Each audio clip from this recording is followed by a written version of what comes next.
टुन्नू जी, देखिए हमारी महीनों की मेहनत और दिन रात का त्याग आखिरकार रंग लाई है। इस बार तरबूज कितने बड़े और रस भरे हुए हैं। मुझे उम्मीद नहीं थी कि फसल इतनी शानदार होगी। अब हम इन्हें बेचकर गुड़िया और कुकू के लिए न सिर्फ नए कपड़े खरीद सकेंगे, बल्कि उनकी पढ़ाई और बेहतर खाने का भी इंतजाम कर पाएंगे। हमारी गरीबी जरूर दूर होगी। हाँ रानो, आपने दिन रात एक कर दी थी। ईश्वर ने हमारी सुन ली। अब हमारी गरीबी दूर हो जाएगी। दूर एक सूखे पेड़ पर कालू कौवा और उसकी पत्नी गोरी कौवी बैठे रानो के खेत को घूर रहे थे। उनकी आंखों में जलन थी।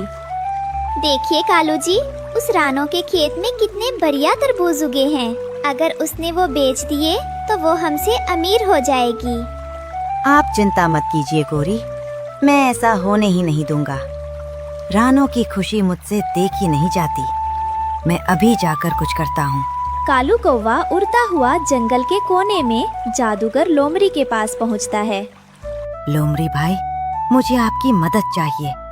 मुझे कोई ऐसी दवा दीजिए जिससे तरबूज बाहर से सुंदर दिखें, लेकिन अंदर से कड़वे और जहरीले हो जाएं।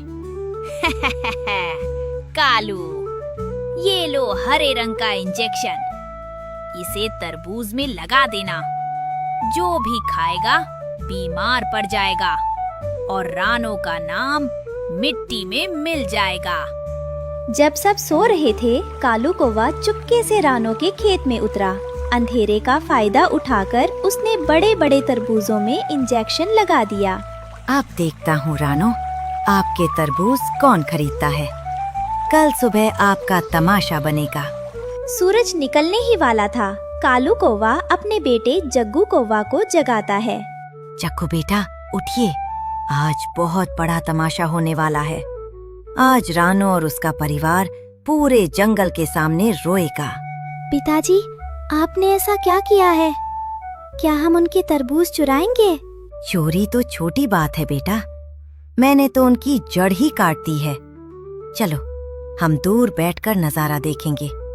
याद रखना, दुश्मन को हराना है तो उसे भूखा मार दो। जग्गू भी अपने पिता की बातों में आकर हंसने लगा। यह गलत संगति का असर था। सुबह होते ही रानो ने बड़े उत्साह से अपनी दुकान लगाई। गुड़िया और कुकू भी अपनी माँ की मदद कर रहे थे। माँ, आज तो बहुत भीड़ होगी ना? हाँ बेटा, मुझे पूरी उम्मीद है कि आज हमारे सारे तरबूज जल्दी बिक जाएंगे और हमें बहुत अच्छी आमदनी होगी। लेकिन आप दोनों और पापा शाम को मिलते हैं। तब तक आप घर जाओ और चिंता मत करना। मैं और टुन्नू जी मिलकर सब संभाल लेंगे। हरिया तोता और बंटी कबूतर बातें करते हुए रानो की दुकान की तरफ आ रहे थे। बंटी भाई, सुना है रानो बहन के खेत के तरबूज शहद से भी मीठे हैं। आज तो वहीं से फल लेंगे। सही कहा हरिया, रानो बहुत मेहनती है। चलिए उसकी बोहनी करवाते हैं। हरिया ने एक बड़ा तरबूज खरीदा और वहीं काटकर खाने लगा, लेकिन एक टुकड़ा खाते ही उसने थूक दिया। थू, थू, ये क्या है रानो? ये तरबूज तो कड़वा है। इसमें तो दवाई की बदबू आ रही है। क्या आप हमें जहर खिला रही हैं? नहीं हरिया भाई, यह आप क्या कह रहे हैं? मैं तो मेहनत से खेती करती हूँ और कभी किसी के साथ छल नहीं किया। यह तरबूज कड़वा कैसे हो सकता है? मैंने तो इसमें कोई दवाई नहीं डाली है। मुझे सचमुच कुछ समझ नहीं आ रहा है कि यह क्या हो रहा है।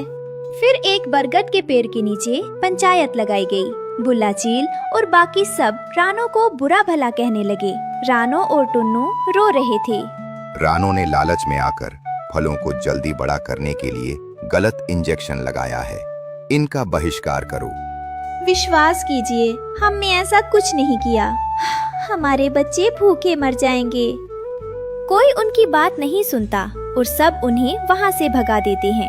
पंचायत से अपमानित होकर रानो और टुन्नू खाली हाथ घर लौटते हैं। घर पर उनके बच्चे गुड़िया और कुकू बड़ी बेसब्री से इंतजार कर रहे थे।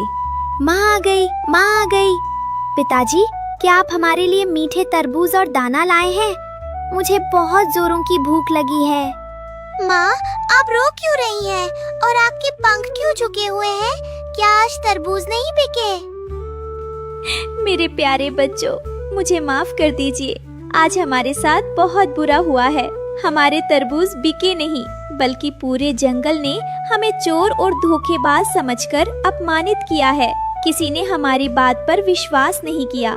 आज हमारे पास खाने के लिए एक दाना भी नहीं है। मुझे नहीं पता कि अब हम क्या करेंगे। आप लोग आज पानी पीकर सो जाइए, ईश्वर सब ठीक कर देंगे। भूख से बिलखते बच्चों को देखकर रानो का दिल टूट गया। यही वो पल था जब रानो ने ठान लिया कि वो अपनी सच्चाई साबित करके रहेगी। रानो और टुन्नू एक डाल पर बैठकर रो रहे थे।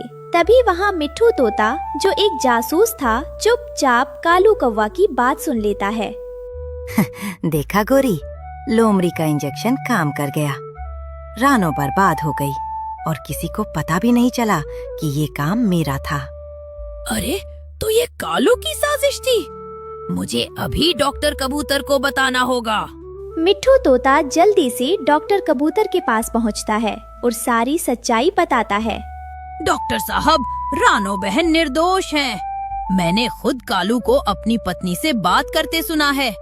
उसने लोमड़ी से जहर लेकर तरबूज में मिलाया था। अगर ऐसा है तो हमें सबूत के साथ सबके सामने आना होगा। चलिए मेरे साथ। अगले दिन डॉक्टर कबूतर सभी पक्षियों को वापस खेत में बुलाते हैं। वो एक माइक्रोस्कोप से तरबूज के छिलके को चेक करते हैं। देखिए सब लोग, इस तरबूज पर बारीक छेद है।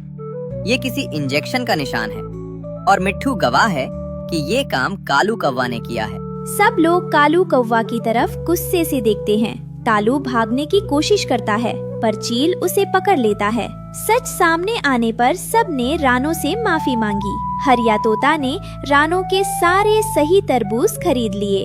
हमें माफ कर दीजिए रानो बहन, हमने बिना जांच किए आप पर शक किया। कोई बात नहीं हरिया भाई और जंगल के सभी साथियों, मैं जानती थी कि एक न एक दिन सच्चाई जरूर सामने आएगी। मैं आप लोगों को कभी जहर नहीं खिला सकती थी। मैं आज भी अपनी मेहनत और सच्चाई पर कायम हूँ। ये दुख की बात है कि कालू ने ईर्ष्या में आकर इतना बुरा काम किया, पर सच की हमेशा जीत होती है और मुझे बस इसी बात की खुशी है। कालू कौवा को सजा मिली और रानो अपने बच्चों गुड़िया और कुकू के साथ खुशी खुशी घर गई। इस कहानी से हमें सीख मिलती है कि ईर्ष्या करने से अपना ही नुकसान होता है और बिना पूरी बात जाने किसी निर्दोष पर आरोप नहीं लगाना चाहिए।